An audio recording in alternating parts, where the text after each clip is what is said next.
Ke informasi berikutnya, ini mengabaikan seruan dunia internasional untuk menghentikan serangan, Israel tetap melanjutkan gempuran ke wilayah Gaza, Palestina. Lebih dari 200 warga Palestina tewas akibat serangan Israel dan lebih dari 2.500 warga kehilangan rumah.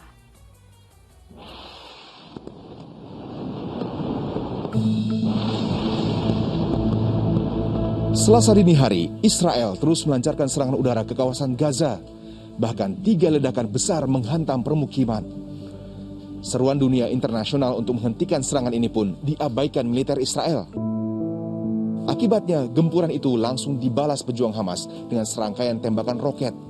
Namun sistem pertahanan kubah besi atau Iron Dome Israel menangkis sebagian besar roket Hamas. Sepanjang hari Senin, Israel meningkatkan serangan ke wilayah Gaza. Sekitar 9 target yang diyakini sebagai tempat kediaman para petinggi Hamas, termasuk Komandan Divisi Utara Jidah Hassam Abu Harbit. Selain itu, Israel mengaku telah menghancurkan sejumlah terowongan yang dituding digunakan untuk menyelundupkan senjata. Pertikaian bersenjata antara Israel dan Hamas 1 pekan terakhir sudah menyebabkan banyak korban di pihak Palestina, baik luka maupun meninggal dunia. Rumah sakit pun kewalahan dalam menangani para korban yang terus berdatangan. Gempuran militer Israel sejauh ini telah mengakibatkan sekitar 216 warga Palestina tewas dan lebih dari 2.500 warga Palestina di jalur Gaza kehilangan tempat tinggal. Sementara 38.000 orang hidup tercerai-berai.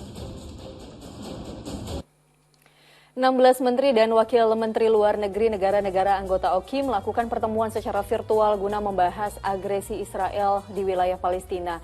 Melalui akun Twitternya, Presiden Joko Widodo mengecam serangan Israel yang menyebabkan ratusan orang tewas. Menteri Luar Negeri Retno Marsudi menghadiri pertemuan darurat tingkat Menlu Organisasi Kerjasama Islam OKI. Pertemuan yang digelar secara virtual dilakukan khusus untuk membahas agresi Israel di wilayah Palestina, khususnya Al-Quds, Al-Sharif atau Yerusalem dan juga jalur Gaza.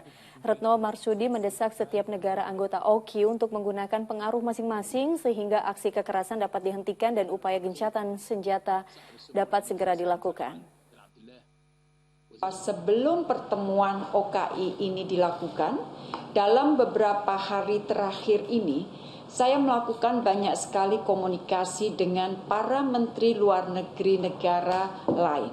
Antara lain dengan Palestina, Malaysia, Brunei Darussalam, Mesir, Jordania, Turki, Saudi Arabia, Qatar, Tunisia, Vietnam, India, Norwegia, Inggris, dan juga High Representative of the Union for Foreign Affairs and Security Policy dari Uni Eropa.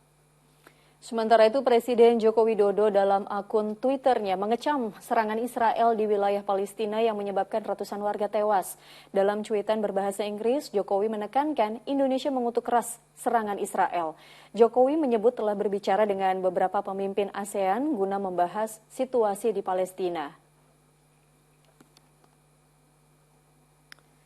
Subhanallah, pertikaian di Gaza ini terus terjadi dan semakin hari semakin banyak menelan korban jiwa, terutama masyarakat Palestina ya Ustadz ya. Lantas ini banyak negara-negara di dunia juga sudah memprotes sebenarnya sikap Israel, tapi negara tersebut seolah bergeming di tengah maraknya tuntutan internasional. Bagaimana Ustadz melihat hal ini? Ya, Shadaqallahul Azim. Maha benar Allah yang Maha Agung. Ketika menyebut orang-orang zalim itu adalah mereka yang tetap tidak mau meredakan luapan emosinya, luapan lain sebagainya untuk mencederai sesama manusia. Namun kita sangat yakin bahwa semua yang kita sudah perbuat, semua yang negara muslim sudah perbuat, termasuk Indonesia, itu sudah mendapatkan apresiasi, sudah mendapatkan pahala di sisi Allah Subhanahu wa taala. Karena ada juga orang yang jadi khawatir, untuk apa kita bantu kalau kemudian tidak menghasilkan. Bantuan apapun adalah merupakan catatan kebaikan kita di sisi Allah. Apakah nanti bantuan itu dalam tanda kutip menghasilkan sesuai dengan keinginan kita atau tidak, itu adalah betul hak mutlak Allah Subhanahu wa taala. Yang pentingnya semua kita sudah membantu, semua kita sudah berusaha maksimal. Tinggal yang kedua adalah tentu ini merupakan satu hal yang dikaitkan dengan Allah Subhanahu wa taala. Kita selalu mengetuk pintu langit, kita selalu berusaha untuk meningkatkan ibadah dan munajat kita. insya Allah dengan demikian Allah berkenan untuk membantu saudara-saudara kita di Palestina yang sedang mendapatkan ujian yang sangat berat.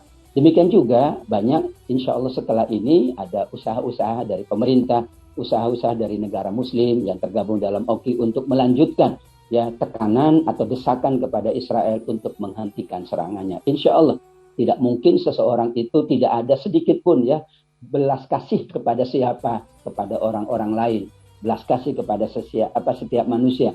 Karena fitrah kita itu yakin punya rasa belas kasih. Mungkin dengan desakan terus-menerus, insya Allah dengan ya beberapa masukan dan pandangan, tekanan yang dilakukan, demikian juga bantuan-bantuan yang terus mengalir, mudah-mudahan ini juga meredam suasana sehingga hati mereka bisa terbuka dan mereka tidak lagi melakukan perbuatan yang mencelakakan, bahkan mengambil nyawa orang tanpa ada dosa dari anak-anak kita, dari kaum ibu, orang tua, dan sebagainya, insya Allah. Insya Allah. Tadi Ustadz memang berkali-kali menyebut bahwa bantuan sekecil apapun tentu berguna bagi masyarakat di Palestina. Konkretnya apa ya Ustadz yang bisa kita lakukan sebagai masyarakat biasa dan juga kita bisa dibilang punya ikatan emosional yang juga cukup dekat gitu dengan Palestina? Ya, yang mereka butuhkan sangat besar adalah tentu ya obat-obatan.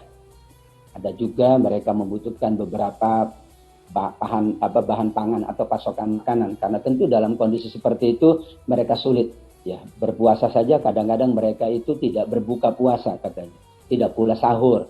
Demikian juga hari raya mereka tidak mengkonsumsi makanan sebagaimana kita dalam berhari raya. Untuk itu ada donasi berupa obat-obatan, donasi berupa makanan, dan ada beberapa orang-orang yang siap datang ke sana untuk memberikan edukasi psikologi kepada anak-anak. Karena yang paling berat adalah Mbak Tiwi setelah ini, anak-anak akan mengalami trauma, anak-anak akan mengalami kesulitan-kesulitan untuk beradaptasi lagi, belum lagi pendidikan mereka bagaimana pengajaran mereka, dan lain sebagainya. Mungkin hubungan antara satu dengan yang lain pun terganggu, hubungan orang tua dengan anak, dengan siapapun terganggu, maka bantuan secara psikologi juga amat sangat dibutuhkan oleh mereka, termasuk tentu ya dana-dana, dan jangan lupa tetap kita mendoakan mereka diberikan kesabaran, diberikan kekuatan, dan semuanya insya Allah kembali normal setelah semua pihak masyarakat dunia betul-betul serius dan sungguh-sungguh membantu warga negara Palestina, insya Allah. Amin, insya Allah. Insya Allah juga semoga Allah senantiasa bersama warga Palestina, khususnya anak-anak kecil, ibu-ibu gitu ya Ustadz ya. Mereka rata-rata warga sipil yang sama sekali tidak mengetahui apa-apa gitu ya. Karena ini sejatinya memang adalah konflik kemanusiaan, sama sekali bukan konflik agama. Alhamdulillah berita tadi dan juga tausiah dari Ustadz Atabik sekaligus menutup jumpa kita di segmen 2 Muslim Update hari ini. Sekali lagi terima kasih banyak Ustadz Atabik atas waktu dan juga tausiah yang telah diberikan untuk seluruh pemirsa Ajwa TV. Sehat selalu Ustadz. Assalamualaikum. Assalamualaikum warahmatullahi wabarakatuh. Terima kasih Mbak Pratiwi.